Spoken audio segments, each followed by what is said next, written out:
Define a fast.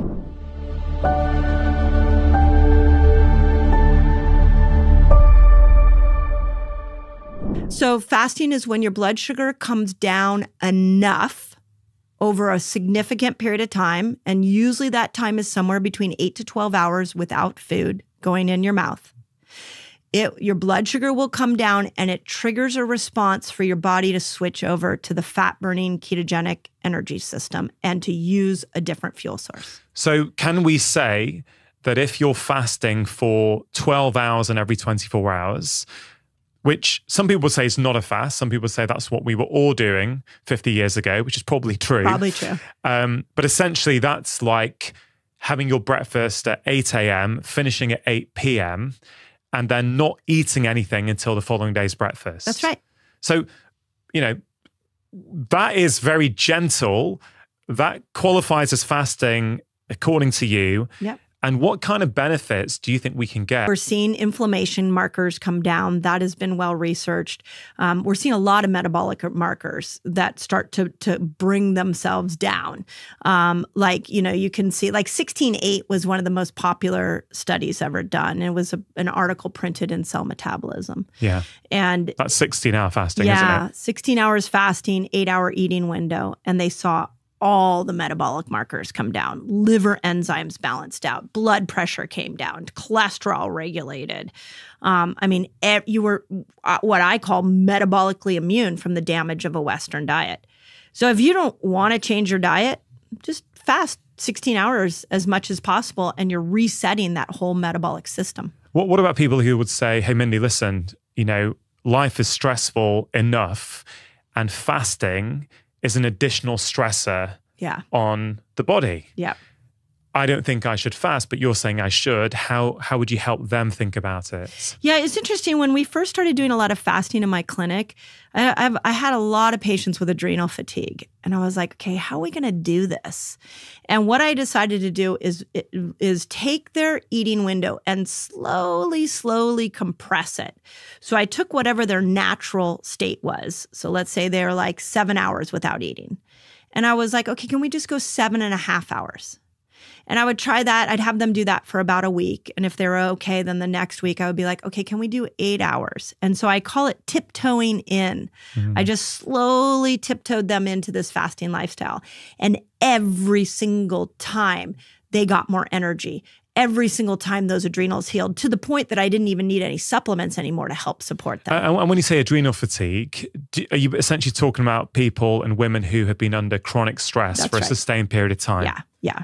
Yeah, adrenal fatigue to me is a combination of the adrenal system, the HPA axis, the hypothalamus pituitary adrenal axis is off. It's not working well. Because a lot of people don't like that term, do they? They get very frustrated with that term. But I think what you're talking about is this chronic unmanaged stress that over time causes some dysfunction in that HPA axis, your hormonal kind of master control center in your body, as it were. Yeah. And you're saying that even in those cases, if you start small, you can bring up the fasting. Right. Yeah. And to your cortisol question, exercise raises cortisol. So cortisol is not the enemy. We just don't know how to dance with cortisol yet. We haven't learned how to use cortisol. And if we look at like a little bit of cortisol is made to upregulate a lot of processes in our body. It's when it's done too much that it's a problem. So with somebody who's really worried about a stressed out life, they don't want to fast and create more cortisol surge. Then what I would say is like, let's just have a more gentle approach, just like you would have a more gentle approach with your exercise. Yeah. You don't want to go after it in a big way to raise cortisol up so high. Yeah. I love that. And I guess another way I'm thinking about this for people, let's say a woman is listening to this and they're resistant to fasting. And let's say they're resistant more to 16-hour fasts, 20-hour fasts. And they've heard or they follow someone on social media who said, women shouldn't be fasting like that. Even if they simply took your advice about the cycle and the different phases and, in the final week before their period, were more kind to themselves and allow themselves to rest and nourish themselves more, and they exercise according to your recommendations at different parts of the cycle, well, even that is going to make massive improvements, even if they don't go the next step and do some of these longer fasts that I know you're a fan of. Yeah. You hit the nail on the head. We're going into a lot of nuance because, there's people listening that are going to grab different things that will be helpful. But if you're overwhelmed, exactly what you said, let's just start to look at this week before our cycle, and let's think of all the things we can do that we can mellow out on. And if we just did that and then minded the rest of the cycle, there would be so many health issues that would be helped. Yeah. We have a membership academy. It's called a Reset Academy, and we have thousands of women in there. And we do all kinds of different fasts together. Some of them, I would say the majority of them, love what I call an autophagy fast, which is 17 hours because it's a bit of a detox. But about twice a year, we do a 3-day water fast together. A lot of them don't want to do that. And there's no judgment. I'm not like, hey, what do you mean you don't want to do it? It's a menu, those 6 fasts I put in Fast Like a Girl. It's just a menu. And you get to choose according to what you need. You've helped thousands of women around the world improve their health, some with the help of fasting, some without that. There's 2 groups of women I just want to make sure we've covered. One is night shift workers. Ooh, yeah. And the other is athletes. Yeah. Or people that are really into sport and, let's say, endurance sport. So let's start with shift workers, because a huge part of the population is shift workers. Yeah. For, I don't know, let's say a female in their 40s who is starting to experience hormonal changes, but let's say they're a nurse. Yeah. Doing, 8 p.m. till 8 a.m. shift. Yeah. How would you advise them to maybe take some of your principles and feed that into their life? Because, of course, their lifestyle is already against their natural circadian biology, right? Yeah, but I think you can still help them. Okay, check this out. I have a free fasting guide for you all. It's free. And it's going to teach you all the basics of fasting. It's going to teach you how to kill hunger when you fast, which is really cool. And it's going to show you how to break your fast, among many other things. All you got to do is click on this link right here and enjoy. Yeah, I think we just have to break it down. For starters, my heart goes out to the shift worker because there's a real hormonal shift that happens there. So let's say that 8 a.m. they go off to work. Sorry, 8 p.m. 8 p.m., that's right. So I'm considering that they would eat dinner before that. Yeah. Now, there's 2 ways you can go about this. There's a part of me that if it was me, I would eat dinner at like 7:30, and then I wouldn't eat throughout my whole shift. And then I would come home in the morning, and I would eat a light meal. So I'd probably have my biggest meal at 7:30 and have a light meal when I get home. And what sort of meal would you have at 7:30 p.m. before your shift? Oh, I'd have a lot of protein. I would have, because protein's going to give all the amino acids for your brain, for your energy. If you eat meat, I would have like a grass-fed steak and some salad and maybe a sweet potato. Okay, so you'd have that before you go to your shift. Yeah. You would fast during your shifts. Yeah. And what does that mean for fluid and drinks? You could drink, I'm a drink lover. So you could do mineral water with no sweetener. You could do regular water. You could do tea. You could do coffee. You could put like a mineral packet in there. Just make sure it doesn't spike your blood sugar. So no juices. No juices. Soft drinks. Yeah. Tea or coffee with sugar to keep you up at night. No. So tea or coffee, fine, but you would say no sugar. Yeah, no sugar and no NutraSweet, like any of the like synthetic artificial ingredients. And why would you not say someone, again, this is optimal, right? Yeah. Why would you say to that nurse who may be knackered at 2 a.m.